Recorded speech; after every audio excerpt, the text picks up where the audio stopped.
नमस्कार दोस्तों। तो आई होप आपने हमारी पुरानी वीडियोस सारी देख ली होगी, जहां पर हमने काफ़ी डिटेल्ड डिस्कशंस जो हैं वो कुछ टॉपिक्स के ऊपर की हैं। सिटीजनशिप के ऊपर काफ़ी डिटेल्ड डिस्कशन की है, बेसिक स्ट्रक्चर के ऊपर डिटेल्ड डिस्कशन की है, और भी तमाम टॉपिक्स इमरजेंसी से रिलेटेड हमने उनके ऊपर भी बहुत डिटेल में चर्चाएँ की हुई हैं। अगर आपने वो सारी वीडियोस नहीं देखी हैं तो प्लेलिस्ट में सारी वीडियोस एडेड हैं, उसको जा करके एक बार देख लीजिएगा। अब वीडियो का जो सिलेक्शन है वो टॉपिक वाइज किया जा रहा है। जैसे जैसे आप जो भी, मेरी कोशिश यही रहती है कि आप जो भी टॉपिक कमेंट करो, हम उसके ऊपर एक बहुत ही डिटेल्ड वीडियो लेकर के आए, जहां पर पूरा A to Z सारी प्रॉब्लम, सारी चीज़ें आपको समझा दी जाएं।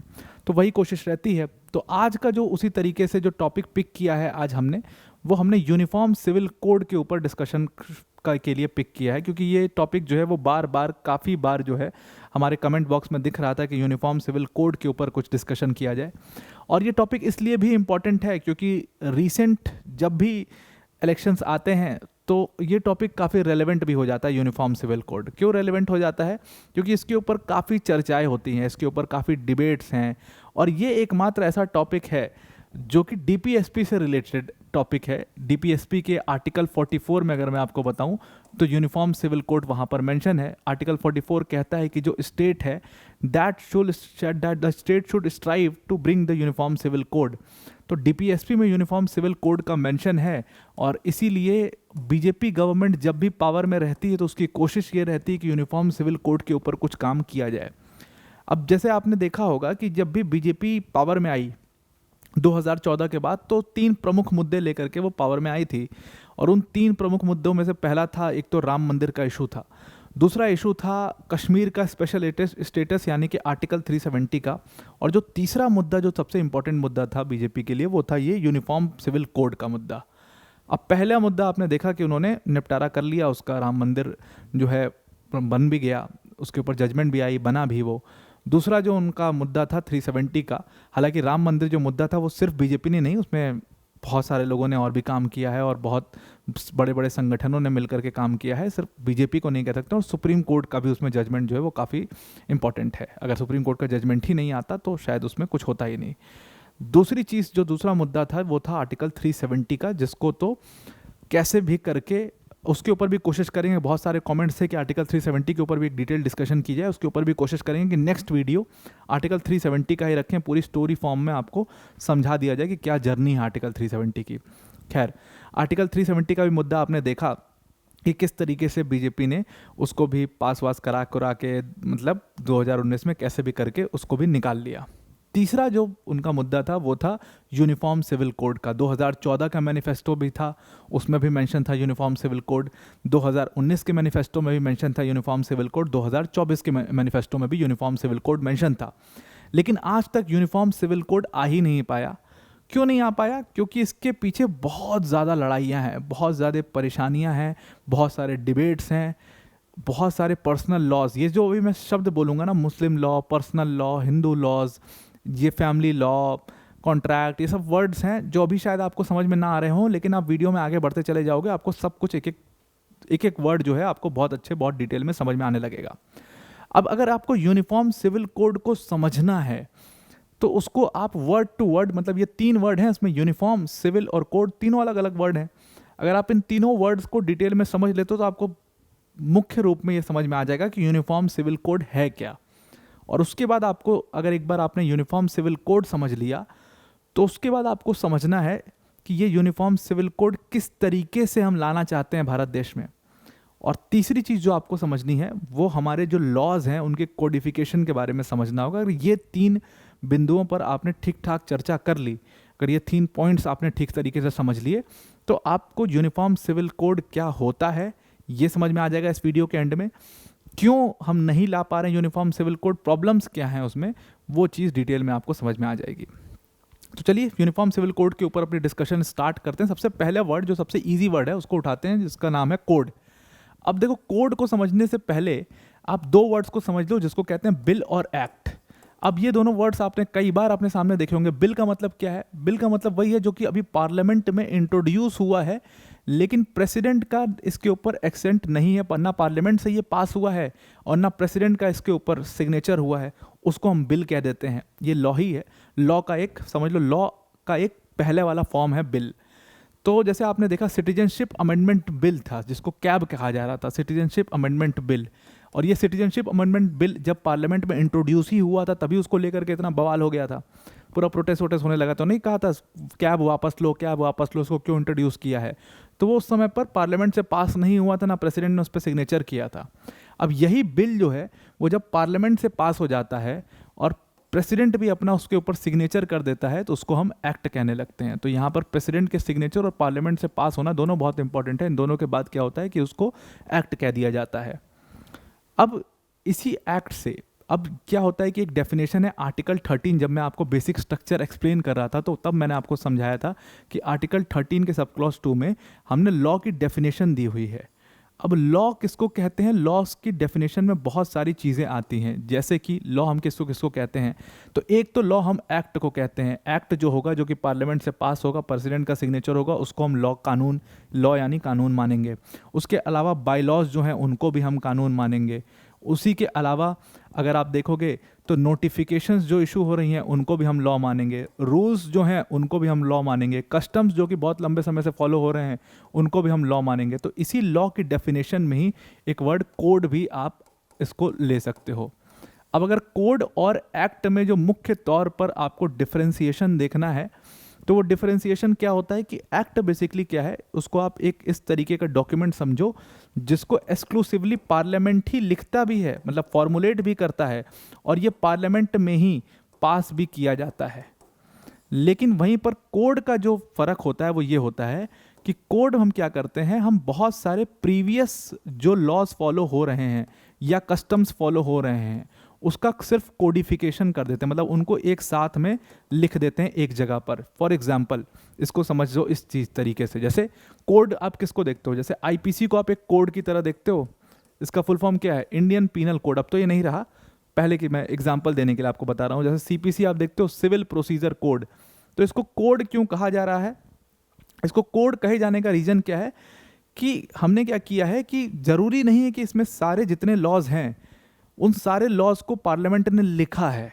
पार्लियामेंट ने नहीं लिखा उन सारे लॉज को, पहले से कस्टम्स के फॉर्म में चले आ रहे थे या कुछ लिखे हुए भी थे, उनको हमने एक जगह पर एकत्रित करके कोडिफाई कर दिया जिसको हम कोड कहते हैं। तो जो इनका बेसिक डिफरेंस है, आई होप आपको यहाँ पर समझ में आ गया होगा कोड का। अब सिविल का मतलब क्या है यहाँ पर यूनिफॉर्म सिविल कोड के अंदर में? सिविल का मतलब, एक तो मतलब सिविल का ये हो गया, सिविलियन से सिविल ले सकते हो, सिविलियन वर्ड से सिविल उठा सकते हो एक तो मतलब, और एक उस सेंस में ही बोला जाता है कि बी सिविल, मतलब डिसिप्लिन रहो, समझ रहो। लेकिन यहाँ पर जो यूनिफॉर्म सिविल कोड को अगर आप हिंदी में अनुवाद करोगे तो उसका क्या हुआ? समान नागरिक कानून या समान नागरिक कानून कहा जाता है। तो यूनिफॉर्म का समान शब्द हो गया, और सिविल मतलब नागरिक यानी सिटीजन यानी सिविलियन, समान नागरिक कानून, कोड मतलब कानून। तो यहाँ पर सिटीजन से है सिविल वर्ड का मतलब, और सिविल वर्ड का मतलब क्या है? केसेस के ऊपर है। अब दो वर्ड आपने सुने होंगे, एक सिविल केस और एक क्रिमिनल केस। ये वर्ड आपने 100% सुना होगा। तो सिविल केस और क्रिमिनल केस का जो डिफरेंशिएशन है उसको समझ लोगे अगर आप, तो आपको यूनिफॉर्म सिविल कोड में जो सिविल शब्द का मतलब है वो बहुत डिटेल में समझ में आ जाएगा। जैसे दो तरीके के कानून किसी भी कंट्री में होते हैं, एक को हम कहते हैं सिविल लॉ और एक को हम कहते हैं क्रिमिनल लॉ। और उसी सिविल लॉ के अंदर, अब सिविल लॉ का मतलब क्या होता है कि जो कानून पर्सन से रिलेटेड हो, यानी कि एग्जाम्पल के तौर पर इसको समझा जाए कि मान लो एक पर्सन है एक्स और एक पर्सन है वाई।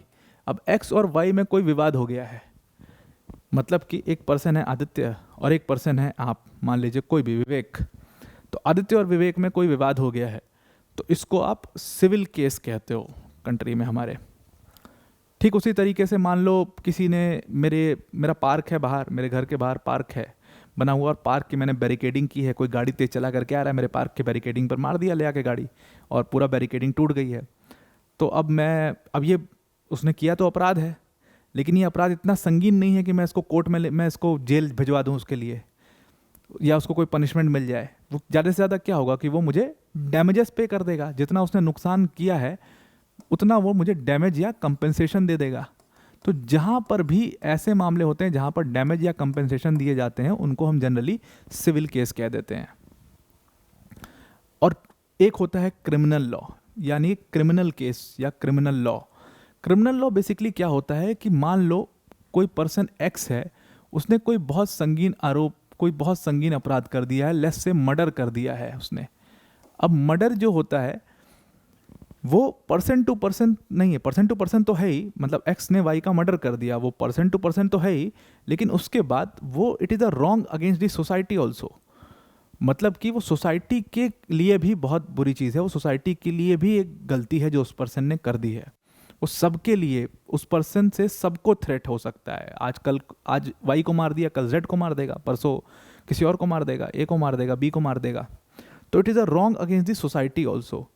और इसीलिए आप हमेशा क्रिमिनल लॉ के क्रिमिनल केस के मामले जब भी देखोगे तो आप उसमें हमेशा देखोगे फलाना वर्सेस स्टेट ऑफ मद्रास, फलाने versus state of Uttar Pradesh, Rajinikanth versus state of Uttar Pradesh, या Akhilendra versus state of Gujarat. ऐसे केसेस आप देखते हो। तो state of Gujarat, state of Uttar Pradesh, union of India, ये सब क्या है, क्यों है हो रहा है? ये सब मतलब क्रिमिनल केसेस हैं इसका मतलब। और जहाँ पर पर्सन टू पर्सन का केस है, शाह बानो बेगम वर्सेस सैयद अहमद खान, ये केस था जो मैं आगे इसी यूनिफॉर्म सिविल कोड की डिस्कशन में आगे जब मुस्लिम लॉज की डिस्कशन करेंगे तो वहाँ पर करेंगे। तो ये जो केस था देखो पर्सन टू पर्सन का था, इसका मतलब ये सिविल केस था। तो ये फ़र्क होता है उसमें। तो जहाँ पर एक्स वर्सेस आपका स्टेट आ जाए तो आप समझो कि ये क्रिमिनल लॉ होता है। तो फॉर एग्जाम्पल इसी तरीके के सिविल लॉज जो हैं उनके अंदर में भी हर लॉ के अंदर दो पार्ट्स होते हैं। एक सब्सटैंटिव पार्ट होता है जिसको हम सब्सटैंटिव लॉ कहते हैं। कुछ लॉ सब्सटैंटिव होते हैं और कुछ प्रोसीजरल होते हैं। सब्सटैंटिव मतलब कि जैसे सपोज आप देखोगे क्रिमिनल के मामले में सब्सटैंटिव लॉ की अगर हम बात करें तो आईपीसी एक सब्सटैंटिव लॉ है। इसका मतलब कि आईपीसी में सबकी डेफिनेशन दी हुई है कि रेप का मतलब क्या होगा, डिफेमेशन अगर है, डिफेमेशन तो खैर सिविल भी है और क्रिमिनल में भी लिखा हुआ है, आईपीसी में भी लिखा हुआ है, इसको छोड़ दो। थेफ्ट का मतलब क्या होगा, या डेकॉइटी का मतलब क्या होगा, या रॉबरी का मतलब क्या होगा, और रॉबरी किस केस में होगी, कब रॉबरी मानी जाएगी, कब डेकॉइटी मानी जाएगी, 5 लोग होंगे, 5 से ज़्यादा लोग होंगे, या 5 से कम लोग होंगे तब क्या होगा, या रेप जो है वो क्या क्या होना चाहिए, उसके क्या क्या प्रोविजंस हैं, वो सब दिए हुए हैं। तो वो आईपीसी में दिया हुआ है, इसलिए वो एक सब्सटैंटिव लॉ है। और अब सब्सटैंटिव के बाद वाला जो प्रोसेस है, ये तो समझ में आ गया कि ये तो अपराध है। अब अपराध जिसने कर दिया उसके बाद क्या होगा, तो उस व्यक्ति के खिलाफ एफआईआर दर्ज होगी। उसके बाद एफआईआर दर्ज होकर के क्या होगा, तो वो व्यक्ति जो है वो अरेस्ट होगा। अभी तो मैं आपको ऊपर ऊपर बता रहा, ऐसे तो बहुत डिटेल्ड प्रोविजंस हैं सब। वो व्यक्ति अरेस्ट होगा, उसके बाद उससे पूछताछ होगी, उसके बाद उसको 24 घंटे में मजिस्ट्रेट के पास प्रेजेंट किया जाएगा। ये सब कहाँ लिखा है, ये सब आईपीसी में तो लिखा नहीं है। तो ये सारे प्रोसीजरल मामले हैं। प्रोसीजर कैसे कैसे आगे बढ़ेगा वो सब सीआरपीसी में लिखा हुआ है। तो उस लॉ को प्रोसीजरल लॉ कहते हैं और सीआरपीसी एक प्रोसीजरल लॉ है। ठीक इसी तरीके से ये क्रिमिनल का सब्सटैंटिव और प्रोसीजरल पार्ट हो गया। इसी तरीके से इसी डिस्कशन को आप सिविल पर लेकर के आओ।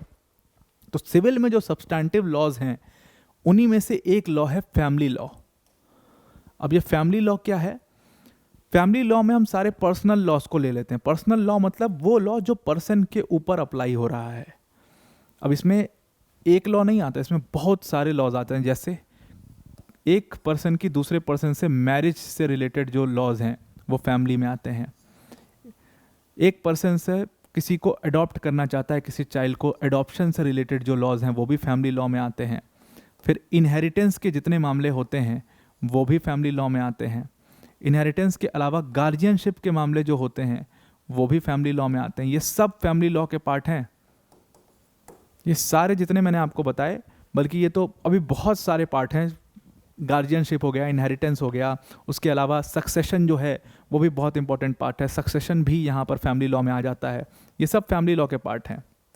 और जो भी यहाँ पर मैं लिखते जा रहा हूँ ना, इसका आप भी एक रफ इसका डायग्राम एक तैयार कर लो, जिससे आपको जब भी ज़रूरत पड़े तो आप एक बार निकालो तो आपको सारी चीज़ें जो है वो दोबारा से याद आ जाएंगी।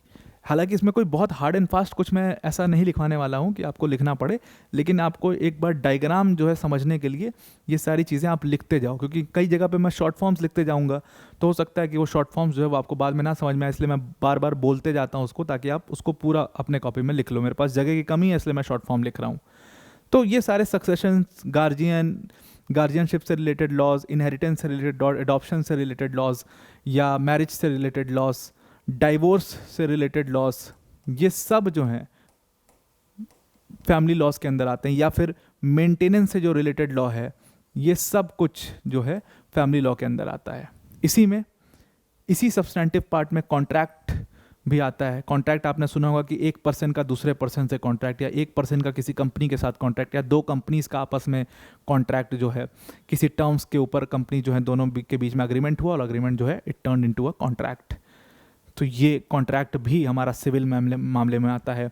उसके बाद आपने प्रॉपर्टी से रिलेटेड जितने भी इश्यूज हैं, प्रॉपर्टी से रिलेटेड जितने भी विवाद हैं, वो भी सिविल लॉज में आते हैं। किसी की ज़मीन का कोई इशू है तो आप देखो कि वो सिविल केस फाइल करता है। हालांकि प्रॉपर्टी से रिलेटेड कुछ मामले जो हैं वो फैमिली लॉ में भी आते हैं, जैसे यहाँ पर इनहेरिटेंस का मैंने बताया आपको, सक्सेशन का मैंने आपको बताया, गिफ्ट जो है वो भी यहाँ पर आ जाता है। गिफ्ट से रिलेटेड जो इशू है कि आप किस केस में कितना गिफ्ट कर सकते हो, ये सब चीज़ इसमें आ जाती है। प्रॉपर्टी के अलावा भी एक और चीज़ जो है, अगर इसमें आप इंक्लूड करना चाहो तो वो कर सकते हो। हालांकि इंडिया में ये बहुत ज़्यादा लाइबिलिटीज़ की कुछ होती नहीं है, लेकिन आप इसको लिख लो, टॉर्ट्स जिसको कहते हैं। टॉर्ट्स वो छोटे छोटे अपराध हैं, वो टॉर्ट्स में वो छोटी छोटी नेग्लिजेंस है आपकी, जो इतनी ग्रेव नहीं है कि उसको क्रिमिनल मैटर्स में रखा जाए। जैसे मैंने आपको बताया था ना कि मेरा पार्क है और पार्क के बाहर बैरिकेडिंग है, और कोई पर्सन है बहुत तेज़ गाड़ी चला करके आ रहा है, उसने मेरी बैरिकेडिंग तोड़ दी पार्क के बाहर की, तो अब मैं उसको कोर्ट लेके तो जाऊंगा नहीं, मैं उसको जेल तो भिजवा नहीं सकता हूँ, आईपीसी में कहीं पे उस चीज़ तो है नहीं, लेकिन वो न्यूसेंस तो कर ही दिया उसने, या ट्रेसपास तो कर ही दिया है उसने, और वो ट्रेसपास जो है वो टॉर्ट में मैं उसको लाइबिलिटी उसकी इंश्योर करा सकता हूँ टॉर्ट्स के अंदर।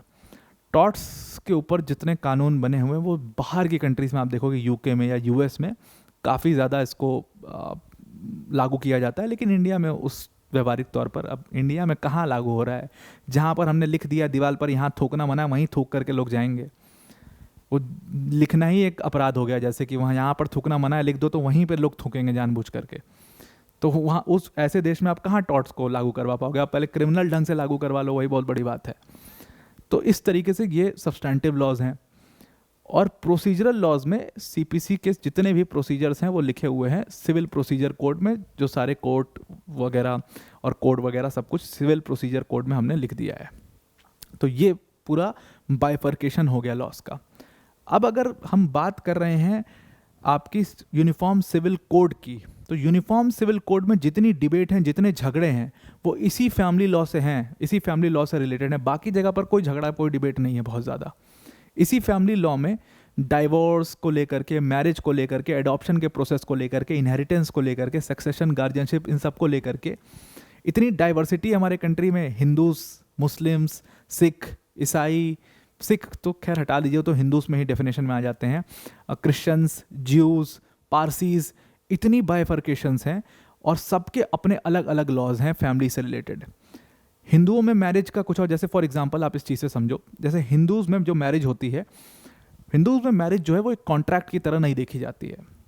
हिंदूज़ में जो मैरिज है उसका ट्रेडिशन बिल्कुल अलग है। मुस्लिम्स में आपने देखा होगा कि एक पर्दा लगा हुआ है और इधर से लड़की बोल रही है कबूल है कबूल है कबूल है, इधर से लड़के भी बोल रहा है कबूल है, और फिर एक कुछ रजिस्टर्ड जैसा है जिस पे काजी मौलवी जो भी बैठे हैं वो साइन करवा रहे हैं, उस पर वो लोग साइन कर रहे हैं। तो मुस्लिम्स में जो मैरिज होता है वो एक कॉन्ट्रैक्ट होता है। तो मैरिज के ही ट्रेडिशंस बिल्कुल अलग अलग हैं। तो अब जाहिर सी बात है कि इन ट्रेडिशंस को देखने के लिए दोनों के लिए अलग अलग लॉज बनेंगे। तो इसीलिए हिंदूज़ का मैरिज का लॉ अलग है, मुस्लिम्स का मैरिज का लॉ अलग है, क्रिश्चियंस के मैरिज के लॉज अलग हैं। तो और ठीक क्योंकि मैरिज के लॉज अलग हैं तो डाइवोर्स के लॉज भी अलग अलग हैं।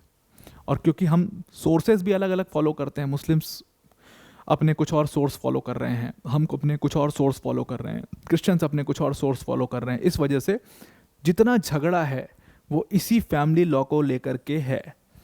और इंडिया में एक चीज़ आपने कॉमन पाई होगी कि जहाँ पर भी रिलीजन आ जाता है, जिस भी टॉपिक में रिलीजन आ जाता है वो टॉपिक बहुत ही ज़्यादा पेचीदा होता चला जाता है। और इसीलिए यूनिफॉर्म सिविल कोड इतना पेचीदा है, क्योंकि इस फैमिली लॉ के अंतर्गत इन सारे मैटर्स पर रिलीजन कहीं ना कहीं इन्वॉल्व हो जाता है, इसीलिए मैटर इतना ज़्यादा पेचीदा हो जाता है। तो जब आप यूनिफॉर्म सिविल कोड समझ रहे होगे तो आपको हर रिलीजन के लॉज को भी और उनके कोडिफिकेशन की जो पूरी जर्नी है उसको भी समझना बहुत ज़्यादा इंपॉर्टेंट है। जैसे हम हिंदू का जब पढ़ेंगे तो हिंदू मैरिज एक्ट पढ़ेंगे, हिंदू मैरिज एक्ट के अलावा हिंदू सक्सेशन एक्ट पढ़ेंगे, हिंदू गार्जियनशिप एक्ट पढ़ेंगे, गार्जियनशिप एंड अडॉप्शन एक्ट पढ़ेंगे, उसके अलावा Hindu adoption and maintenance act पढ़ेंगे। ये सब एक्ट हिंदू से रिलेटेड पढ़ेंगे। मुस्लिम्स के तो 2 ही मेजर एक्ट्स हैं, जैसे शरीयत है एक, और एक डिसोल्यूशन ऑफ मैरिज है, dissolution of Muslim marriage act, उसको हम पढ़ेंगे, DMMA कहते हैं उसको। उसके अलावा क्रिश्चियंस का मैरिज एंड डाइवोर्स एक्ट है, Parsi marriage and divorce act है, वो पढ़ेंगे। तो सबके अपने अलग अलग एक्ट्स हैं, और इसीलिए मैं आपको कह रहा हूँ कि यूनिफॉर्म सिविल कोड की जो पूरी वीडियो है काफ़ी लंबी होगी। वैसे तो कोशिश हमारी ये रहेगी कि एक पार्ट में ज़्यादा से ज़्यादा कवर कर लिया जाए और सेकंड पार्ट जो है उसको शॉर्ट थोड़ा सा रखा जाए, लेकिन अब देखते हैं कहाँ तक हो पाता है। अगर मान लो ये वीडियो जो है पूरी तरीके से नहीं हो पाती तो इसका भी एक सेकंड पार्ट बनेगा, उसके लिए आप तैयार रहिएगा। लेकिन हम पूरी तरीके से इसके ऊपर यूनिफॉर्म सिविल कोड के ऊपर डिस्कशन यहाँ पर करने वाले हैं। अब तीसरा वर्ड जो हमारे पास बच गया था वो था यूनिफॉर्म वर्ड। अब यूनिफॉर्म जो वर्ड है इसको आप किस चीज़ से रिलेट करके देख सकते हो। इसको आप स्कूल में आपने ये वर्ड सबसे ज़्यादा सुना होगा, जब हम स्कूल्स में पढ़ते तो सबसे ज़्यादा इस वर्ड को हमने सुना होगा। अब स्कूल में यूनिफॉर्म का मतलब क्या होता था कि एक सफ़ेद शर्ट है और ब्लू पैंट है, स्कूल की यूनिफॉर्म है, तो वही सफ़ेद शर्ट और वही ब्लू पैंट जो है वो पूरा स्कूल पहन के आएगा। लड़कियों के लिए स्कर्ट या क्या कहते हैं सूट होगा, सूट या स्कर्ट होगा, लड़कों के लिए शर्ट और पैंट हो जाएगा, लेकिन कलर सेम रहेगा, सब वाइट और ब्लू सब पहन के आएंगे। वही ब्लैक शूज़ सब पहन के आएंगे, स्पोर्ट्स डे के दिन वाइट शूज़ भले पहन के आ जाएंगे, सबके लिए सेम है यूनिफॉर्म। अब ये स्कूल्स में यूनिफॉर्म जो लाना, इसी से आप इस वर्ड का मतलब समझ लेना। उसका ऑब्जेक्टिव क्या है यूनिफॉर्म लाने का? ऑब्जेक्टिव यही है, सिंपल सा ऑब्जेक्टिव है कि जितने भी कोई भी बच्चा है, एक बच्चा है जो कि बहुत अमीर बैकग्राउंड से आ रहा है, उसके पास 50 कपड़े हैं, एक बच्चा जो बहुत गरीब बैकग्राउंड से आ रहा है, उसके पास 2 या 3 ही कपड़े हैं, लेकिन जब ये बच्चे स्कूल आएँ तो इनके बीच में एक समानता हो, आप किसी को अमीर या गरीब ना बता पाओ, या उसके बेसिस पर आप उसको जज ना कर पाओ। इसीलिए तो ये यूनिफॉर्म का कॉन्सेप्ट रखा गया है। भले वो कितना लागू हो पाता है नहीं हो पाता, बात अलग है। अमीरी गरीबी तो आजकल लोग पता नहीं चेहरा देख के बता देते हैं कौन अमीर है कौन गरीब है, खैर उसकी बात हटाइए। तो यूनिफॉर्म जो स्कूल्स में लगाया गया वो इसी वजह से लगाया गया कि किसी के पास 50 कपड़े या किसी के पास 2 कपड़े, इससे कोई मतलब ना हो, एक स्कूल का यूनिफॉर्म हो और सब बच्चे एक समान हो और उसके बेसिस पर किसी को जज ना किया जाए। अब यहाँ पर यूनिफॉर्म का भी यही मतलब है कि हम एक ऐसा कानून लाएं जो सबके लिए एक बराबर हो, जो सबके लिए समानता की बात करता हो, जो सबके लिए एक ही तरीके से काम करता हो।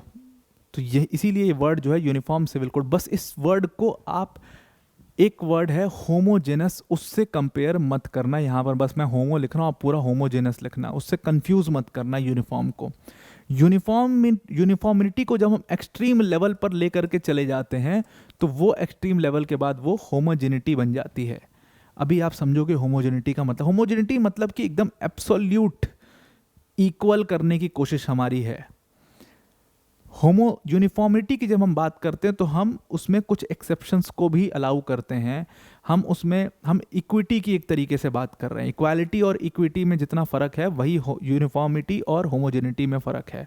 होमोजेनिटी में हम बहुत ज़्यादा बंद के और एब्सोल्यूटली होमोजेनस करने का मतलब कि एक तरीके का करने की एकदम कोशिश करते हैं जिसमें कोई एक्सेप्शंस ना हो, किसी भी लेवल पर कोई एक्सेप्शंस ना हो। उसको भी आप आगे समझोगे इसका मतलब।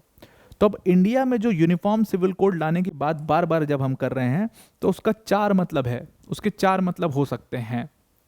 कैसे यूनिफॉर्म सिविल कोड आ सकता है, क्या चेंजेस के साथ आ सकता है, या कैसे यूनिफॉर्म सिविल कोड लागू किया जा सकता है इंडिया में। अब देखो, पहली चीज़ तो इसमें यह है कि सबके लिए जैसे डिफरेंट कानून हैं वैसे डिफरेंट रहने देते हैं। हिंदूज के लिए डिफरेंट है, मुस्लिम्स के लिए डिफरेंट है, क्रिश्चियंस के लिए डिफरेंट है। यथा स्थिति जो बनी हुई है, यानी कि स्टेटस को जो है, पहला ऑप्शन तो हमारे पास ये है कि उसको एज इट इज़ रहने दें, चलने दें, बस उसमें टाइम टू टाइम जो जजमेंट्स आएंगे सुप्रीम कोर्ट, जब कोर्ट पहुँचेंगे, जो जैसे शाह बानो बेगम कोर्ट पहुँची तो उनके लिए एक हो गया, शायरा बानो जब कोर्ट पहुँची तो उनके लिए हेल्प के लिए कुछ हो गया। फिर बाद में ऐसे हिंदूज़ के भी बहुत, शर्ला मुदगल का केस था, वो कोर्ट पहुँची तो फिर कुछ हिंदूज़ में चेंजेस हुए। तो कोर्ट अपने बेसिस पर देखता जाए, एक तो ये हमारे पास प्रोविज़न है, तो ये तो खैर चल ही रहा है। दूसरा सबसे बड़ा और सबसे अच्छा और सबसे ज़्यादा फ्लेक्सिबल मामला जिसको कहा जाता है वो दूसरे ऑप्शन को कहा जाता है। दूसरा ऑप्शन ये है हमारे पास कि सबके लिए जो लॉज हैं उनको तो डिफरेंट ही रहने दें।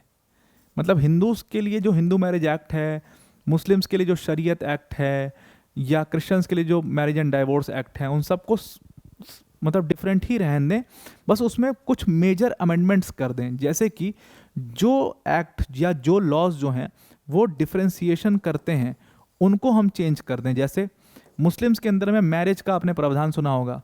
अब मैरिज का प्रावधान क्या है कि कोई भी, ये आपने बहुत ज़्यादा सुना भी होगा, काफ़ी आपने देखा भी होगा कि कोई भी मुस्लिम जो मेल है, यहाँ पर मैं MM लिख रहा हूँ, वो 4 शादियाँ कर सकता है। आपने बहुत बार सुना होगा कि उसके पास एक ऐसा प्रोविज़न है कि वो 4 शादियाँ कर सकता है।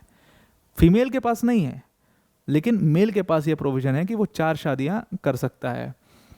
4 शादियाँ करने का हालांकि बहुत सारी चीज़ें हैं उसमें, बहुत सारे उनको रूल्स फॉलो करने पड़ते हैं, लेकिन करते नहीं हैं लोग। रूल फॉलो कौन करता है? 4 शादियाँ करने का जो नियम है उसमें रूल ये होता है कि फर्स्ट वाइफ है मान लीजिए आपकी, और आप 4 शादियाँ करना चाहते हो, आप मुस्लिम हो, तो दूसरी शादी जब आप करोगे तो आपकी पहली जो वाइफ है, she must know about it and she must agree to it, कि ठीक है आप कर लीजिए, कोई दिक्कत नहीं है। तब आप दूसरी कर सकते हो। तीसरी अगर करने जा रहे हो तो पहली दोनों जो हैं, अगर वो दोनों हैं तो दोनों माननी चाहिए। तीसरी के बाद चौथी अगर आप कर रहे हो तो तीनों जो हैं वो माननी चाहिए। तमाम ये सारी चीज़ें होती हैं और फिर उनको सारे राइट्स भी देने पड़ते हैं।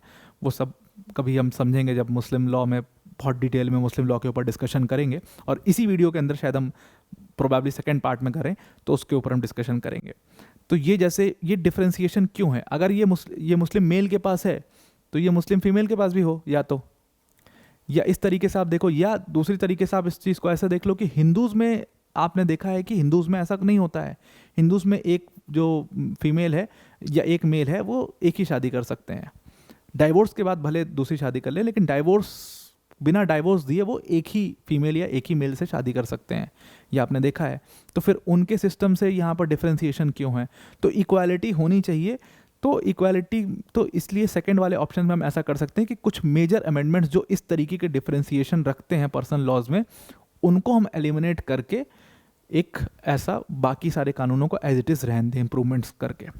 तो मतलब कि जितने डिफरेंट लॉज हैं उसमें हम इम्प्रूवमेंट करें और उनको हम एज इट इज़ छोड़ दें। तीसरा जो ऑप्शन है हमारे पास वो ये है कि हम यूनिफॉर्म सिविल कोड लेकर के आएँ, लेकिन उसमें कुछ एक्सेप्शंस ला दें। यूनिफॉर्म सिविल कोड लेकर के आए, उसमें कुछ एक्सेप्शंस ला दें। इसका मतलब क्या है कि ये सबके लिए जो अलग अलग यहाँ पर लॉज बने हुए हैं उन सब लॉज को ख़त्म करें। एक लॉ रहेगा, that will be the uniform civil code. एक बड़ी सी मोटी सी किताब, और उसमें सबके लिए सेम कानून। मतलब मैरिज होनी है तो सबका प्रोसीजर सेम है भाई, सबके लिए सेम मैरिजेस होंगे, सबके लिए ये होगा। बस उसमें एक्सेप्शंस क्या ला सकते हैं, जैसे हिंदूज़ में एक प्रोहिबिशन है जिसको सपिंडा मैरिजेस कहते हैं, कि सपिंडा मैरिजेस अलाउड नहीं है। या हिंदूज़ में एक कॉन्सेप्ट है, आपने सुना होगा, सपिंडा समझाने के लिए थोड़ा सा डिटेल में जाना पड़ेगा, गोत्र से समझ लो आप इसको। एक गोत्र का कॉन्सेप्ट है हिंदूज़ में। गोत्र का कॉन्सेप्ट क्या है कि मान लो एक मेल है और एक फीमेल है, दोनों सेम कास्ट के हैं और दोनों का गोत्र भी सेम है, तो उनको भाई बहन माना जाता है और वो आपस में शादी नहीं कर सकते। गोत्र का कॉन्सेप्ट है, लेकिन ये गोत्र का कॉन्सेप्ट मुस्लिम्स में नहीं है, या क्रिश्चियंस में नहीं है, या पारसीस में नहीं है, या ज्यूज़ में भी नहीं है।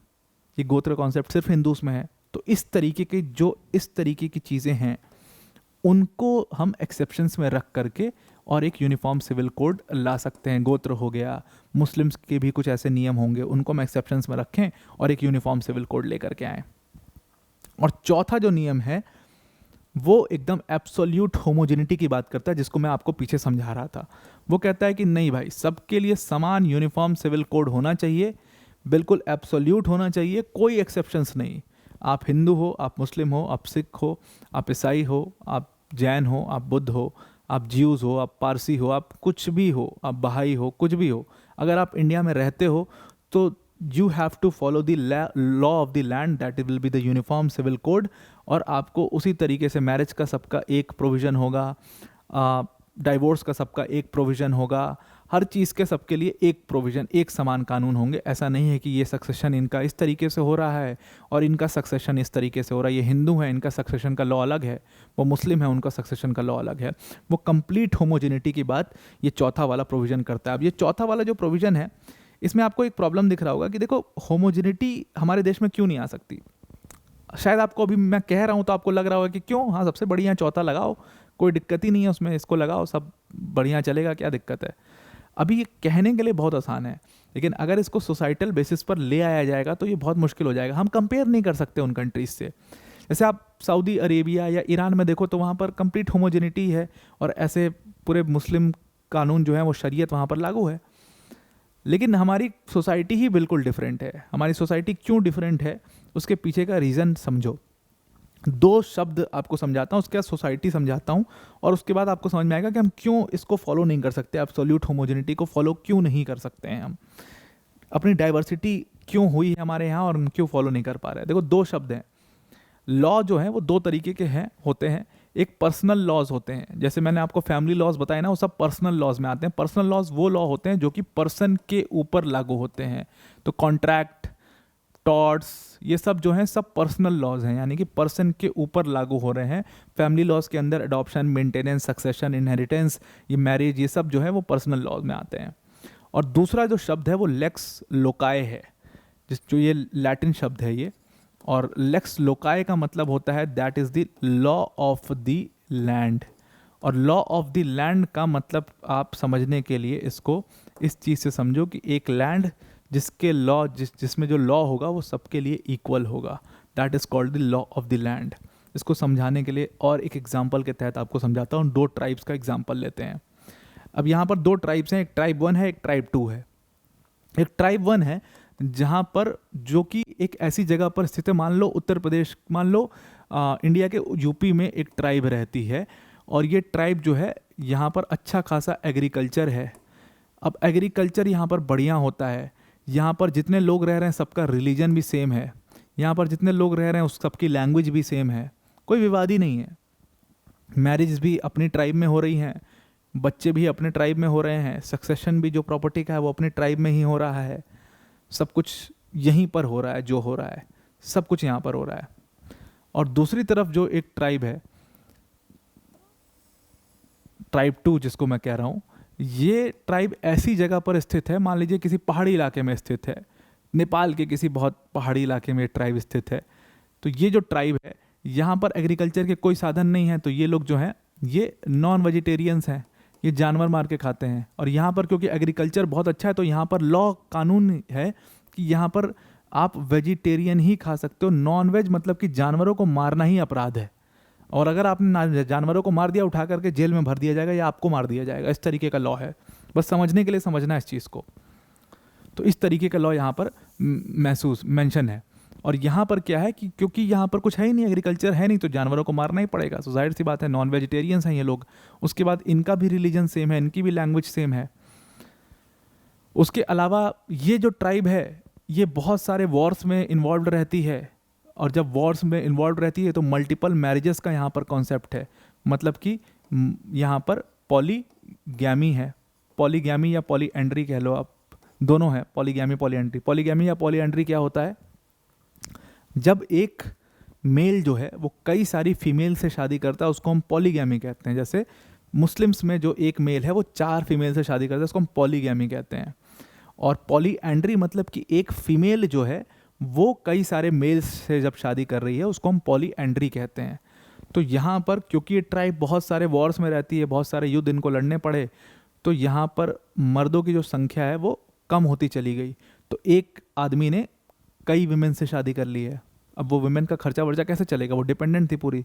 तो एक मेल ने कई सारी फीमेल से यहाँ पर शादी कर ली है, तो ये ट्राइब 2 है। तो सबका अपना अपना सिस्टम है, अपना अपना सिस्टम बढ़िया चल रहा है, कोई दिक्कत नहीं है। और ये ट्राइब जो है मान लो इसमें 500 लोग रहते हैं, इसमें 1000 लोग मान लो रह रहे हैं। इनके अपना एरिया है, एक 10 किलोमीटर का एरिया इनका है, 10 किलोमीटर का एरिया इनका है, कोई दिक्कत नहीं है।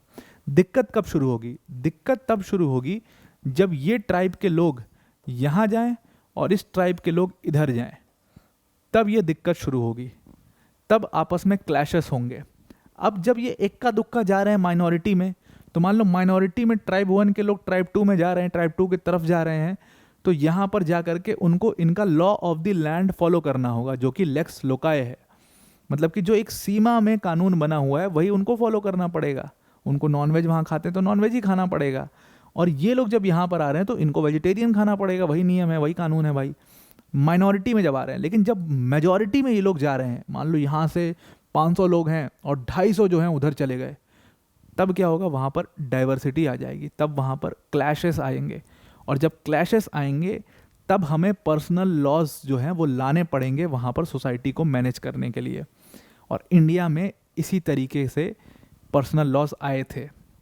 जब इंडिया पूरी तरीके से एक सोसाइटी थी, जब पूरी तरीके से हिंदू सोसाइटी थी, तो हिंदू लॉज आपको दिखाई देंगे। लेकिन जब विथ टाइम, चाहे वो आक्रमण के तौर पर हुआ, चाहे वो लूट के तौर पर हुआ, चाहे जैसे भी हुआ, जब दूसरे रिलीजन, दूसरे कल्चर, दूसरे ट्रेडिशन के लोग आए भारत में, तो फिर आपको धीरे धीरे वो पर्सनल लॉज भारत में दिखाई देने लग गए।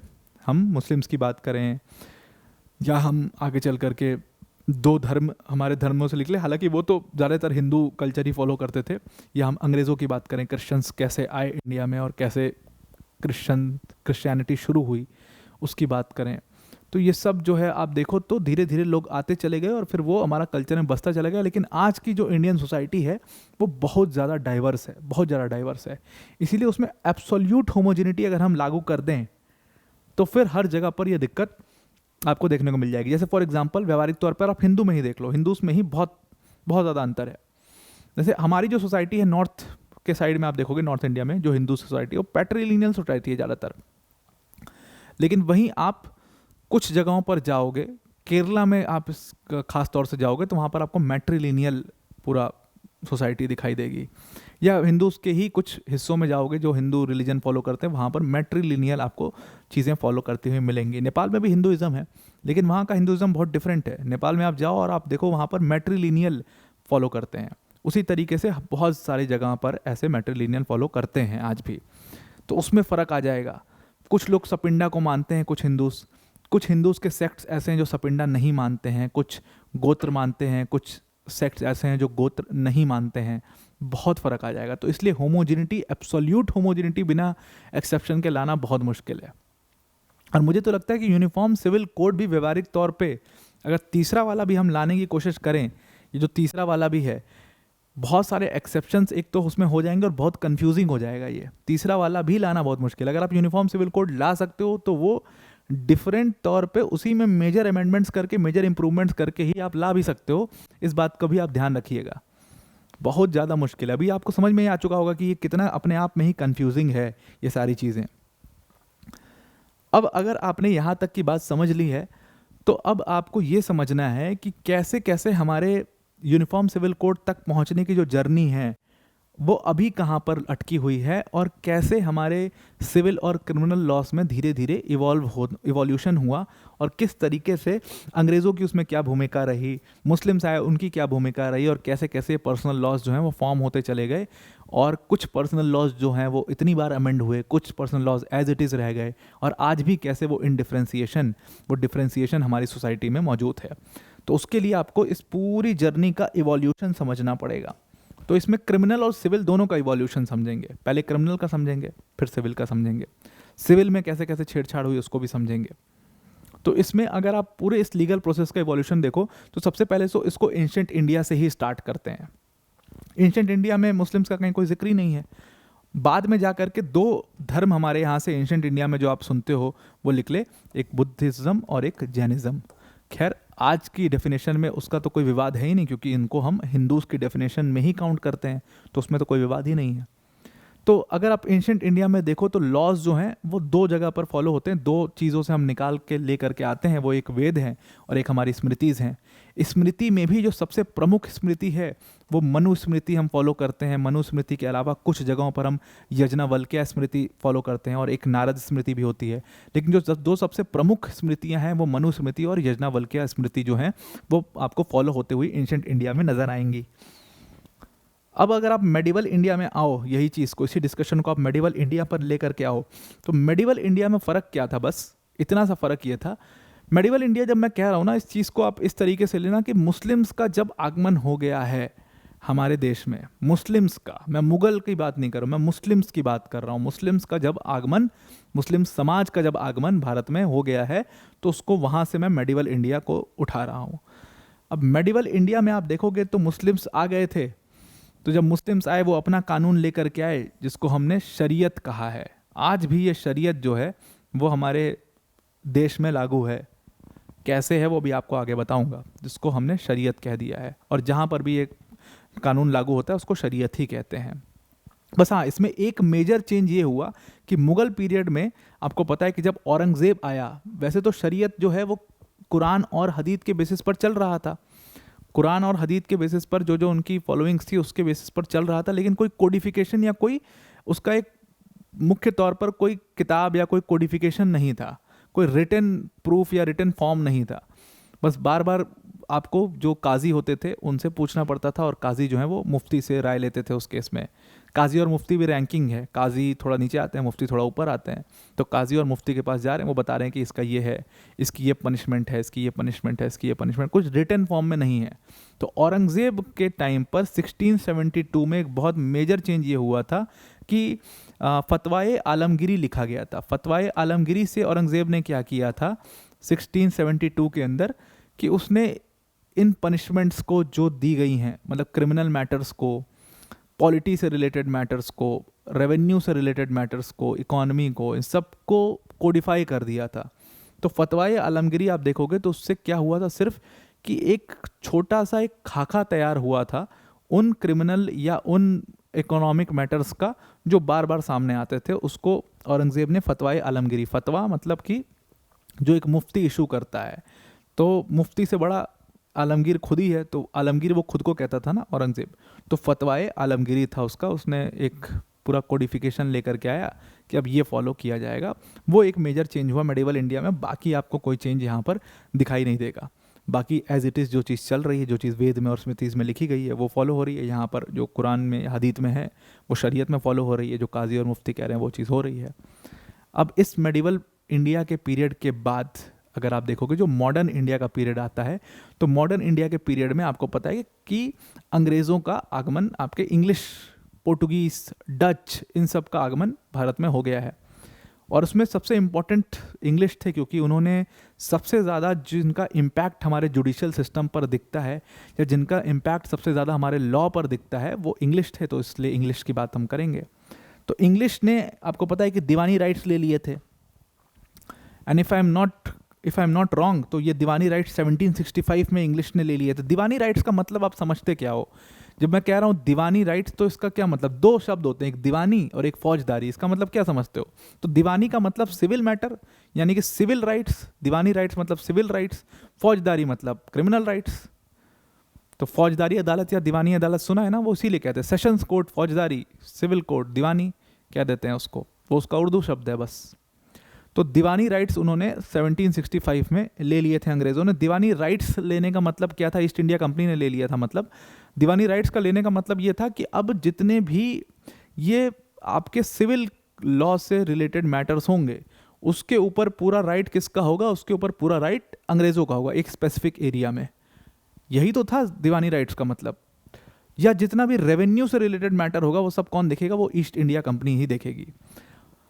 अब ये दीवानी राइट्स 1765 में लेने के बाद इन्होंने मेजर चेंजेस इंडियन लॉ के अंदर करने शुरू किए। अब देखो, इनको आदत थी हर चीज़ बहुत सिस्टमैटिक और कोडिफाइड करके रखने की। हालांकि अनरिटन कॉन्स्टिट्यूशन यूके का बोला जाता है, लेकिन वो अनरिटन का मतलब ये नहीं कि वो लिखा कहीं है ही नहीं, लिखा ही नहीं है। बस वो है कि लिखा हुआ सब है, सारे लॉज लिखे हुए हैं, लेकिन उसकी बाइंडिंग नहीं हुई हुई है। रिटन सब कुछ है। इसका ये मतलब बिल्कुल भी मत समझना कि वो रिटन ही नहीं है और यूएसए कॉन्स्टिट्यूशन रिटन है। तो रिटन मतलब कि उसकी बाइंडिंग हुई है, इनकी बाइंडिंग नहीं। कोई एक कॉन्स्टिट्यूशन, जैसे हमारे यहाँ पे एक कॉन्स्टिट्यूशन की किताब है रखी हुई है, वैसा कोई किताब नहीं, उनकी कोई बाइंडिंग नहीं है। वो अलग अलग बिल ऑफ राइट्स, वो अलग अलग राइट्स आते चले गए हैं, पास होते चले गए हैं, और उनको वो लोग मानते हैं। कुछ उसमें से ग्रैंड नॉर्म है जिसको वो एकदम बेसिक्स मानते हैं, कुछ बाद में फॉलो हुए हैं। तो इस तरीके से उनका, तो इसलिए अनरिटन कह दिया जाता है उसको। लेकिन वो कोडिफाई करने में बहुत माहिर लोग थे ये इंग्लिश में। देखो, जिसके अंदर जो खासियत है वो तो बोलनी चाहिए। तो इंग्लिश में आप देखोगे कोडिफिकेशन में बहुत माहिर लोग थे, और सबसे माहिर व्यक्ति तो इसमें था वॉरेन हेस्टिंग्स। और इसने जो भारत के अंदर एक शुरुआत जो हुई थी वो वॉरेन हेस्टिंग्स ने ही की थी, फर्स्ट गवर्नर जनरल। इसने ही फर्स्ट शुरुआत भी की थी यहाँ पर इंडिया के अंदर में लॉ में कुछ चेंज करने की, या लॉ में कुछ इंटरफेयर करने की कोशिश जो हुई इंग्लिश मेंस की, वो वॉरेन हेस्टिंग्स से हुई। तो वॉरेन हेस्टिंग्स जब इनको 1765 में दीवानी राइट्स मिल गए, तो फिर उसमें कैसे रूल किया जाए, इतने केसेस थे, इतनी बड़ी पॉपुलेशन थी, उनको काफ़ी चैलेंज आ रहा था। तो उन्होंने वॉरेन हेस्टिंग्स को बुलाया था। ये चला गया था घर वापस, इसको वापस से बुलाया गया था। और वॉरेन हेस्टिंग्स जब आया तो 1772 में उसने क्या किया कि वो एक जुडिशियल प्लान लेकर के आया अपना कि कैसे हम इंडिया में क्या क्या चेंजेस कर सकते हैं और कैसे इनके जो मैटर्स हैं उसमें क्या क्या चेंजेस कर सकते हैं, कैसे इसको और ज़्यादा सिस्टमैटिक किया जा सकता है, उसके ऊपर ये एक जुडिशियल प्लान लेकर के आया। और इसी जुडिशियल प्लान के बेसिस पर एक रेगुलेटिंग एक्ट 1773 का तैयार किया गया। हालांकि ये रेगुलेटिंग एक्ट जो है वो इंडिया के लोगों को जज करने के लिए या इंडिया के लोगों के मैटर्स में इंटरफेयर करने के लिए तैयार नहीं किया गया था। अगर आप देखोगे तो ये रेगुलेटिंग एक्ट जो है ये पहली कोशिश थी ईस्ट इंडिया कंपनी को कंट्रोल करने की ब्रिटिश क्राउन द्वारा। ईस्ट इंडिया कंपनी अब तक बहुत करप्ट थी ही। ईस्ट इंडिया कंपनी ज़बरदस्त करप्ट थी, ये बात ब्रिटिश क्राउन को भी पता थी। तो ब्रिटिश क्राउन ने पहले ये कोशिश करी और बहुत लोन लिया था ईस्ट इंडिया कंपनी ने। अगर इफ़ आई एम करेक्ट तो करीब 1 मिलियन, उस समय पर 1 मिलियन यूरोस का लोन जो है ये लोग ले चुके थे। उस समय पर 1 मिलियन का लोन इनके पास था और ये चुका नहीं रहे थे उस लोन को। कमा तो रहे थे लेकिन चुका नहीं रहे थे।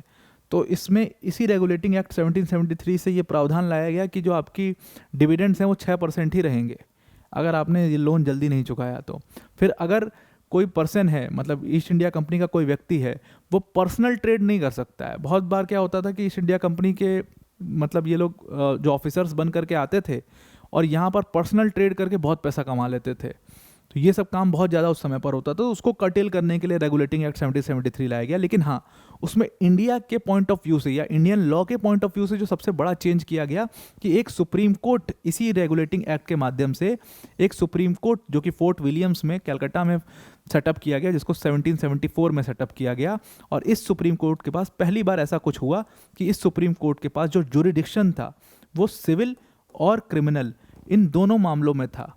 अभी तक कोई जुरिडिक्शन सिविल और क्रिमिनल दोनों मामलों में दिया ही नहीं गया था कहीं पर भी किसी को। क्रिमिनल में फिर भी थोड़ा बहुत छेड़छाड़ हो जाता था, सिविल में तो कोई छेड़छाड़ नहीं, कुछ नहीं, छूना ही नहीं है इसको।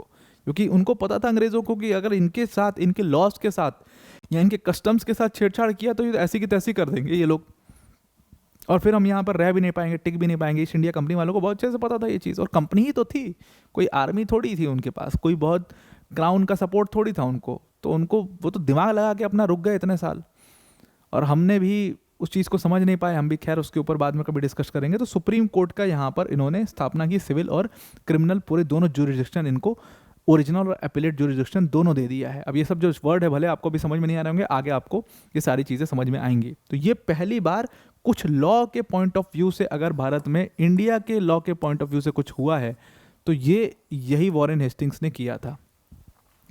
उसके बाद जो मेजर लॉज है वो मैं आपको बता देता हूँ, क्योंकि डिटेल में अगर सब कुछ डिस्कस करने लग जाएंगे तो बहुत लंबी वीडियो हो जाएगी। तो मैं आपको कुछ मेजर चीज़ें जो हैं वो उसके बाद बता देता हूँ।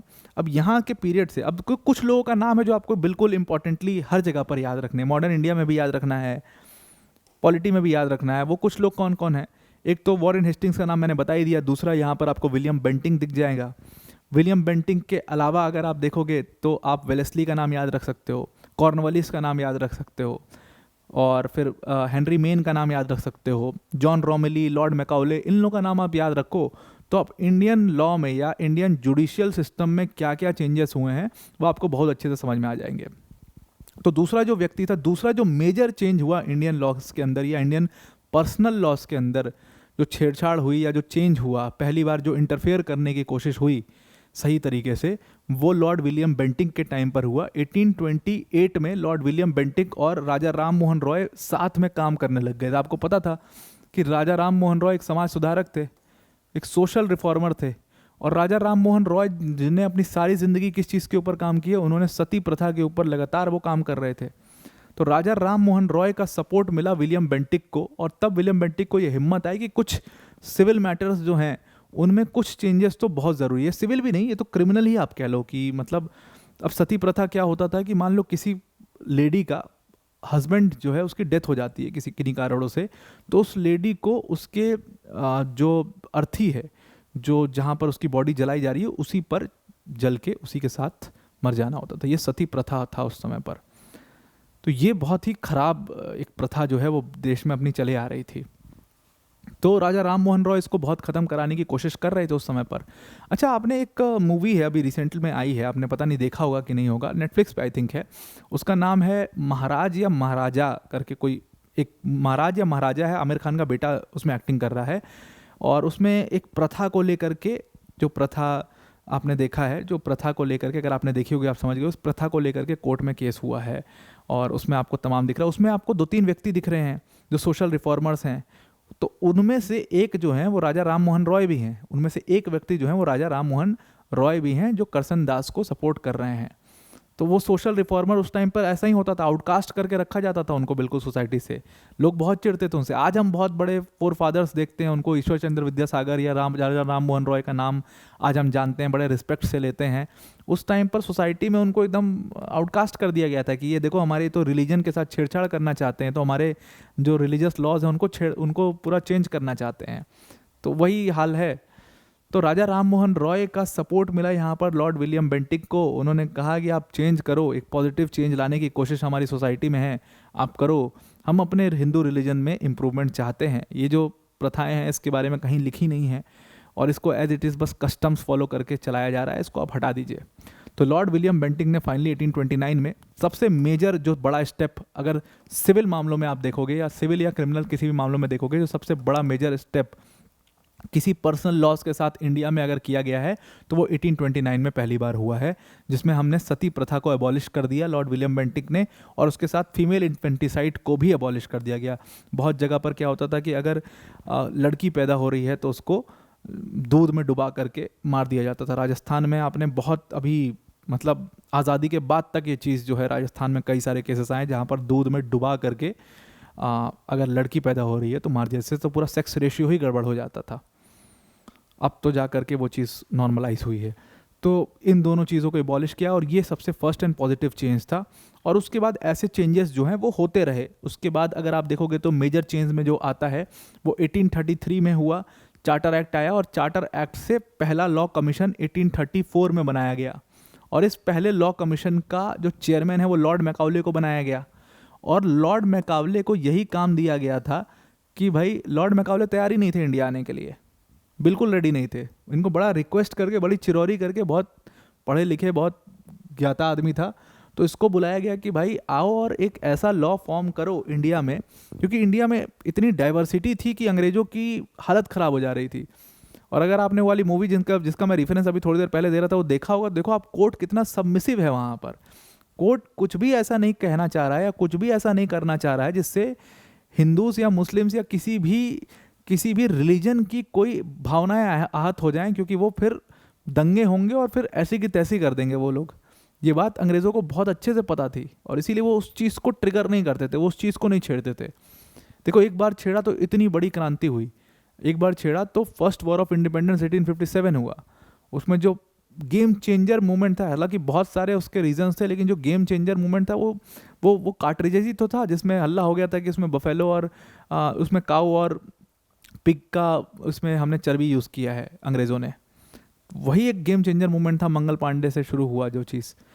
तो यहाँ पर लॉर्ड मैकाउले जो थे 1834 में, उसने क्या किया कि इतनी डाइवर्सिटी जो थी उसको मैनेज करने के लिए उसने सबसे पहले आईपीसी का एक ड्राफ्ट तैयार किया, यानी कि आईपीसी यानी कि लॉ ऑफ द लैंड एक बनाया कि भाई क्रिमिनल मैटर्स तो सबके लिए सेम ही होने चाहिए, चाहे वो हिंदू हो, चाहे वो मुस्लिम हो, चाहे वो कोई भी हो, किसी भी रिलीजन का हो, उसके लिए कम से कम क्रिमिनल जो लॉ है वो तो सेम ही होना चाहिए। सिविल बड़े अलग हो, मैरिज का उनका प्रावधान अलग हो, डाइवोर्स अलग हो, सक्सेशन अलग हो, सब अलग हो, लेकिन ये तो आप एक ही रखो। ये उसने कह के गया था लॉर्ड मैकाउले, फर्स्ट ड्राफ्ट वो तैयार करके गया था। और उसके बाद जो मेजर उसमें चेंजेस हुए वो 1853 के चार्टर एक्ट से हुए। 1853 के चार्टर एक्ट से हमने एक सेकेंड लॉ कमीशन बनाया, और उस सेकेंड लॉ कमीशन का जो चीफ है वो हमने जॉन रोमिली को बनाया। ये भी काफ़ी ज्ञाता आदमी था, और इसने आज के जो तीनों कानून चलते हैं, आज भी मैं वही कहूँगा, अब चेंज तो भले हो गए हैं लेकिन वो सिर्फ सेक्शन वेक्शन ऊपर नीचे हुए हैं, कुछ मेजर चेंज नहीं है उसमें। तो इस जॉन रोमिली ने 3 और ड्राफ्ट तैयार किए, जिसमें एक सिविल प्रोसीजर कोड था, एक इंडियन पीनल कोड था, और एक सीआरपीसी था यानी कि क्रिमिनल प्रोसीजर कोड था। और ये जो आईपीसी था वो यही वाला आईपीसी है लॉर्ड मैकाउले वाला, बस इसमें कुछ माइनर चेंजेस कर दिया था इसने, और फिर इसने 3 और ड्राफ्ट यहाँ पर तैयार कर दिए इस तरीके से।